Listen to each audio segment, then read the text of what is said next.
Hi Mark, it's Gareth here.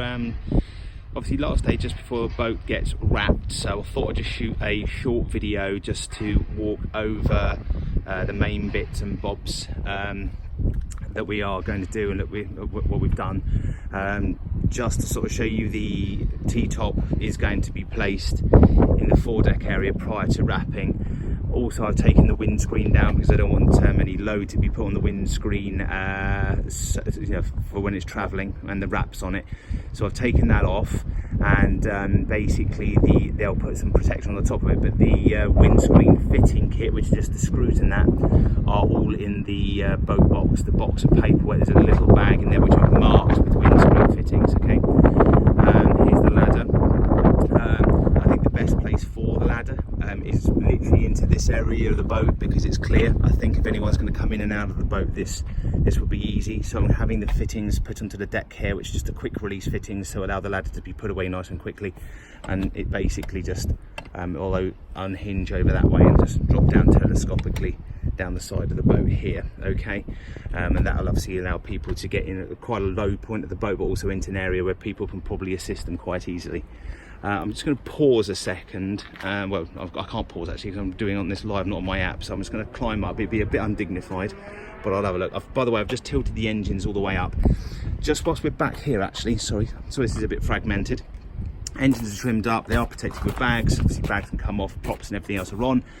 The towing eye is there. The bung is down in the well. There's the inner bung, which is that one there, that one down there, and there's another bung which is just over there, which I'll make sure is in the well too, which goes into this hole. Okay, so just put it in, twist until it's sealed. Okay, both the elephant's trunks are up. The idea of the inner bung, by the way, is just to ensure that the deck itself remains sealed when you're using it normally. So when you're using it, basically no water can get from the sump back into the boat. But obviously if you do have like a few anchor recoveries, or there's been a bit of rain and that gets through to the bilges, you can just undo that bung, and either the pump will take it out if you actually run the boat in slightly nose high attitude, like just on about a 6-knot cruise. Boat will be nice and high, water goes all to the back and it'll go out. Pumps are automatic, they're not switched. So in here we lift this front seat up with the catch here. It's a pinch click catch here, so you pinch it here to release it. That'll allow you to lift this up. In here you've got 3 isolators. You've got the port and starboard engine batteries and the house bridge if you need it. With all the isolators off, there is a toggle switch here which will allow the bilge pump to work outside of this operation. So there's 3 batteries, 2 there, 1 there. That's sorry, 1 here, 2 there. Okay. In here also, when you're doing your setups for the day, you've got both your fuel separators. You can see the rings there to signify any water if there was. I'll isolate the fuel here, okay, for the journey, 1 there and 1 just behind. So they are both now off. Okay, so that's isolating the fuel flow out of the tank, so they're both off. Okay, here is the electric pump for the power steering. Okay, it does get hot, but I say just be cautious when the boat's been running. Other than that is the fuse board over there to protect the electronics, and all the electronics have all been tightly assembled up there. Okay, so just starting operation is key in the thing, turn it to stage 1, push button start, push button start, push button stop, push button stop. Engines must be in neutral.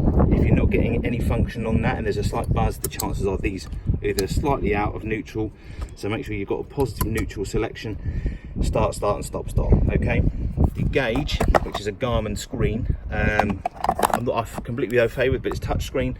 Initially it's preset to work just on engine electronics, so it will be functioning on that when you start the engines, but you can build in any other things that this does as well, like depth, data, or whatever you want to do. There's this one again, you turn it on, you've got maps, you've got depth, you've also got a media setting from the home, which will give you the option to control the Fusion music, and that comes out of the speakers. Okay, and there's also a key in the glove box which will allow you to operate this, which is a space in there, and there's 2 charging points in there as well for phones. VHF DSC. As I say, I think it is impregnated with an MMSI. If it is, then obviously I'll make sure the record has been reset, and therefore you can go to Ofcom and populate it with the new details of the boat's owners and keeper and vessel name. And down here are just the switches for, as I say, you've got your anchor light, you've got your running lights, your deck lights, and your foredeck lights. So basically you've got the two running navigation lights, you've got an anchor light, there's a steaming light on a pole, this thing here, okay, which you plug into the socket up there to actually give you that permitted meter between the three when you are doing a steaming light operation. And I say the other lights are these ones here, which are just brand new, they were changed under warranty, and so the other lights are these deck ones. Anyway, so sorry it's a bit windy. I hope this does help. Obviously, any other questions, don't hesitate to give us a shout. Just to let you know, that's the plate which is now going for the reinforcement, because we've got that massive reinforced block at the front, but now this will be sitting over there on a mounting like so. There you go, at the front, so it spreads all that instead of just for the smaller standard washer. Okay, so that's all going in today.